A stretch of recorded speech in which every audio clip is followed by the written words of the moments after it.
How are we doing today? Today we're going to continue on actually with the majority chunk of the trends of the periodic table and why they exist.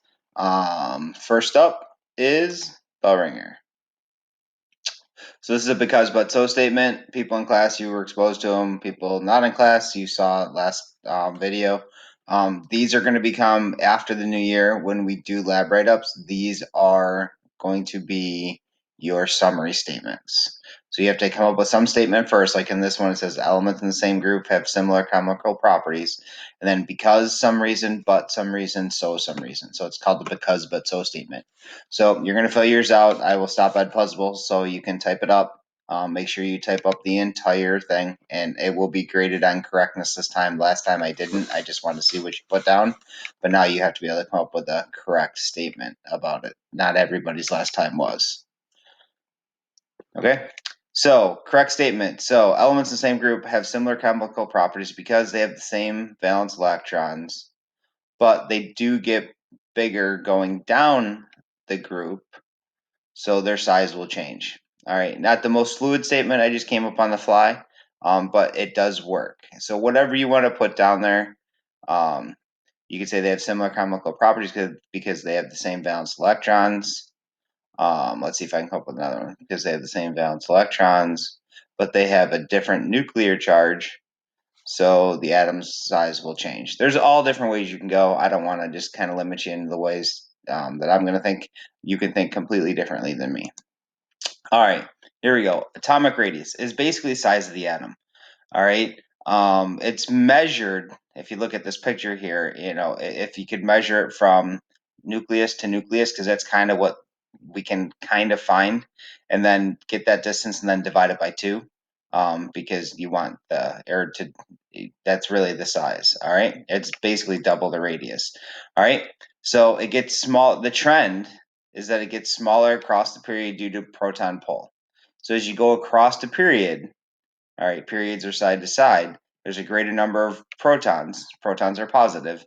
All right, and those protons are what's pulling in those negative electrons outside the in energy levels. All right, so as you go from, if you look at like row 3 or period 3 or 4, all right, where you have quite a few. Actually, let's go down to row 4 where you're going to have 18 elements. If you go to row 4, you've got 18 elements going across. If you look at the first element, maybe a middle element and the right element, they're definitely going to see a decrease in size. All right. This one isn't super consistent, but the trend does exist. All right. Going down a group is definite. As you go down a group, the atom's going to get bigger because the energy levels get larger. All right. So you're going from energy level 1 to 2 to 3 to 4 to 5 to 6 or 7. All right. And that's why they get bigger. I know that there's more protons as you go down a group. All right. But the energy level bump out overrides that. All right. You don't have to know this, but it makes life a lot easier, simpler. All right. You can find all of these atomic radii on reference table S in your chemistry reference tables, which is that second to last page.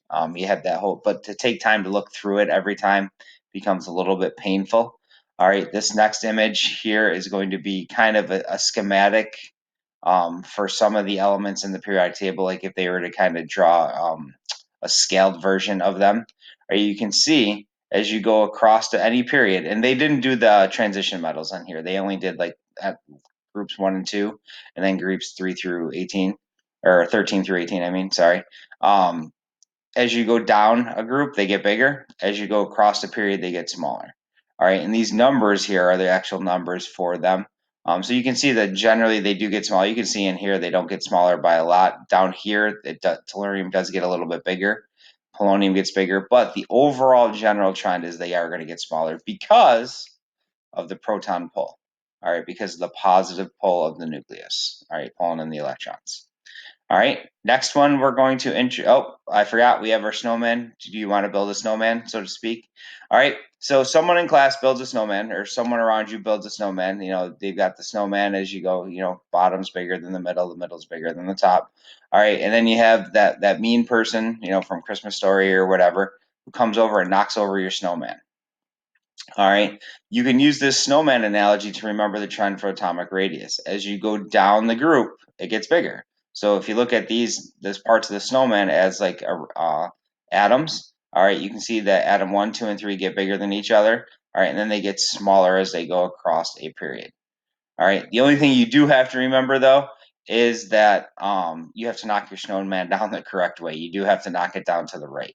All right, so make sure that just a quick little thing to remember. It worked out really well for me when someone showed me it. Just passing it along to you guys. All right, ionization energy. This is a term that we introduce here. We talk about the trend in the periodic table unit, and we're going to use it extensively in the next unit, the bonding unit. But what ionization energy is? The energy needed to remove one electron from an atom. All right. It's basically energy needed to make a positive ion, for lack of a better way to put it. All right, because if you remove an electron from an atom, it's going to be a positive ion. So we're only going to deal with what's called the first ionization energy. There's things called second and third ionization energies.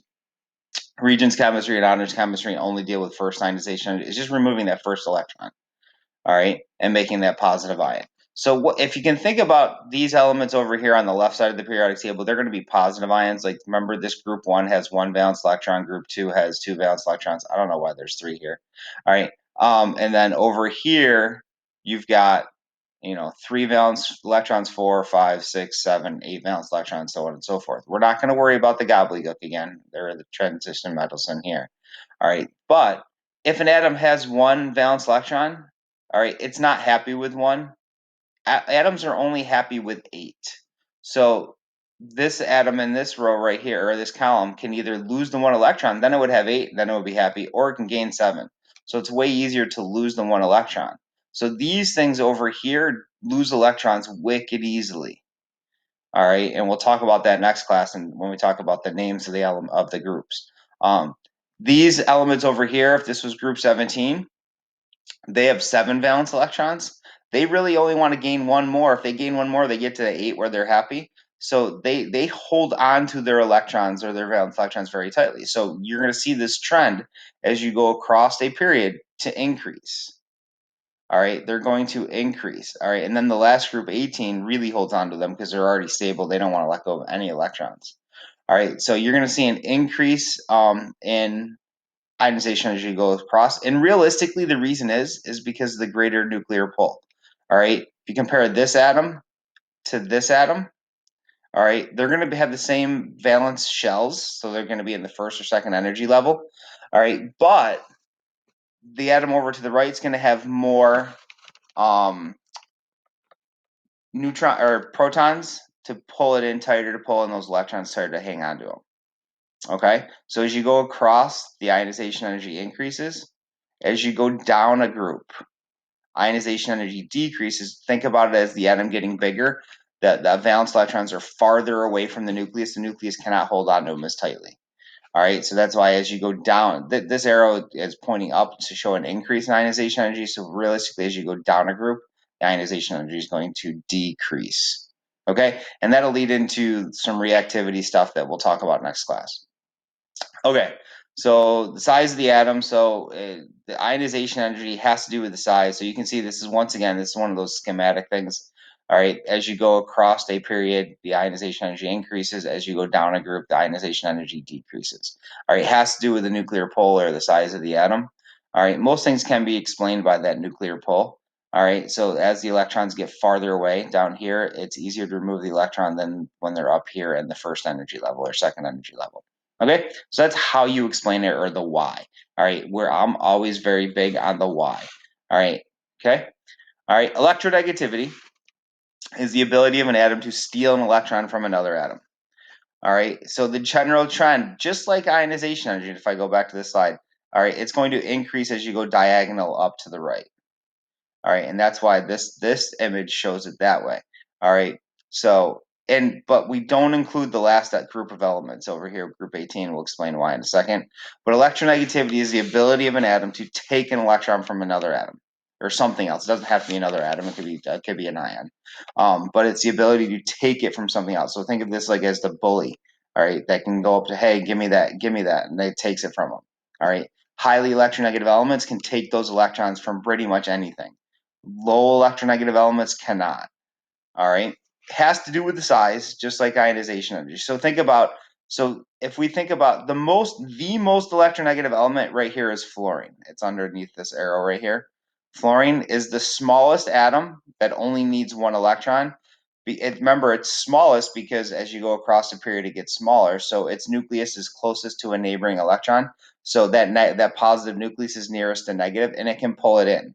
All right. It's smaller than oxygen because you're dealing with electrons in the second energy level for fluorine versus the third energy level for oxygen. All right, so fluorine has the greatest ability to take an electron from something else. All right, the element down here, which is francium, has the least ability to do so. All right, so as you, this is kind of the inverse of the size. As you get smaller, your electronegativity goes up, kind of. All right, so fluorine's has the greatest ability to do so.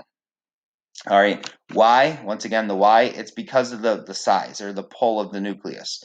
All right, the smaller the atom is, the closer the nucleus is to that negative charge or that, so it can pull it away. All right, so explaining the trend, the number of protons in the nucleus and the distance. So it's the size and the number of protons. Once again, this is that schematic to show you kind of what happens to electronegativity as you go across a period. Electronegativity is a definition that I'll be asking you all the time, as with ionization energy. Ionization energy is basically the ability to hold on to your own electrons. Electronegativity is the ability to take an electron from something else. Okay, so it's kind of internal versus external. All right, these allotropes are one of those things that we just kind of drop in someplace. We're going to put it in here so today's notes aren't super long. All right, these are different forms of the same element due to the arrangement of how the element is put together. So we can simplify that in calling it bonding differences. The simplest one of these is carbon. All right, carbon exists in forms that most people are familiar with. I think I have pictures of it here. Allotropes generally only exist for elements in group 13 through 16, so that nitrogen, oxygen, carbon group stuff. All right, it's because of their 3, 4, and 5 valence electrons. We're not going to get into there, but what it does is the different allotropes have different chemical and physical properties. I believe on this first one I talk about oxygen. All right, oxygen. You guys know of oxygen as, remember, it's one of those diatomics as O2. All right. We haven't built, and oxygen can also exist as O3, which I don't know if anybody knows or understands what ozone is. All right. But if you look at these things, I'm going to keep my mouse up at the top so you can see the whole picture. All right. Oxygen, O2, all right, has two atoms. All right. And it's bound together and it has certain properties that go along with it. If you look at the dot diagrams down there, that's something we'll get into next unit where we're building molecules of things. All right. But oxygen can exist as O2 or as O3, which is a little bit more or a lot more complicated dot diagram. All right. Ozone is that stuff. The easiest way, you've heard of the ozone layer, I think, from Living Environment, for people who have taken it. And there's a whole, I don't know if it's expanding anymore. I'd have to look into that, but I know in the 70s there was a real issue, 70s and 80s, with the ozone layer expanding, and it's due to chemicals that we were using here. They're called CFCs. You ever heard of chlorofluorocarbons? They used them a lot in like hairspray, to propel the stuff out, whatever the hairspray was. We now use other inert things, but that was an issue then, and they used it in industrial things. But ozone's naturally created from lightning. All right, if you've ever walked outside after like a big lightning storm, it has a very, very, very unique smell. All right, it's like almost like a fresh new smell, and that's ozone because ozone's created in lightning. All right, lightning will create the ozone. Okay, but anyways, these two forms of oxygen are completely different chemically and physically. All right, you can look structurally; they are different, so that it makes it sense that they're going to act differently. In terms of how they can react with other things or not. All right, so oxygen is one of the big ones, and we're going to talk about carbon because carbon we're going to spend a whole unit on later on in the year called organic chemistry. All right, carbon, I don't know if anybody realized it, that like carbon's that stuff, whenever something burns, that black stuff left over, which is called soot, that's carbon. That's pretty much pure carbon. The stuff you write with is graphite in your pencils, all right, which is a form of carbon. It's just that graphite tip is just carbon. All right, and then a diamond is just a carbon as well. So you've got these three forms that most people are familiar with of carbon that are completely different, have different uses, all right, but ultimately they're pure carbon.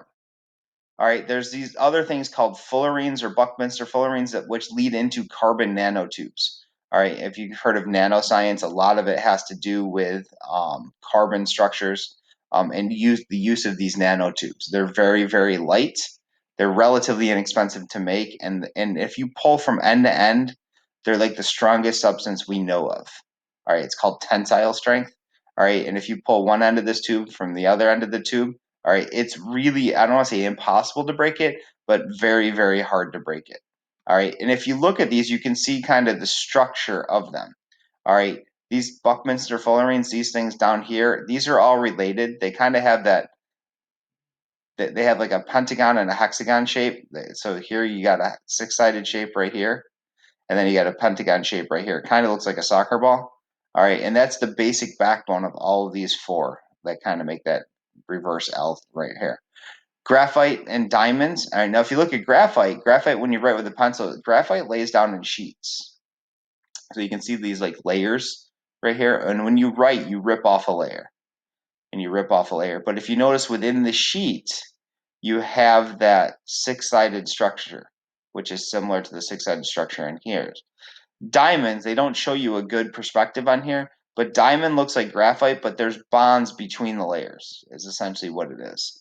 All right, it's starting to form bonds between the layers, which holds it together, which makes it very strong and stable. All right, so graphite, diamond, Buckminster fullerenes or buckyballs, all right, which are carbon nanotubes. And these are all allotropes, which are the same element, just different forms of them. And those are the common ones. The oxygen and carbon are the ones that are common that we see around here. I don't know if you realize that you can turn anything that contains carbon, you can turn into a diamond. All right, they actually have companies that will process things into diamond from carbon from all different kinds of things. Okay. And then I'm going to push to you a couple songs. These are different element songs.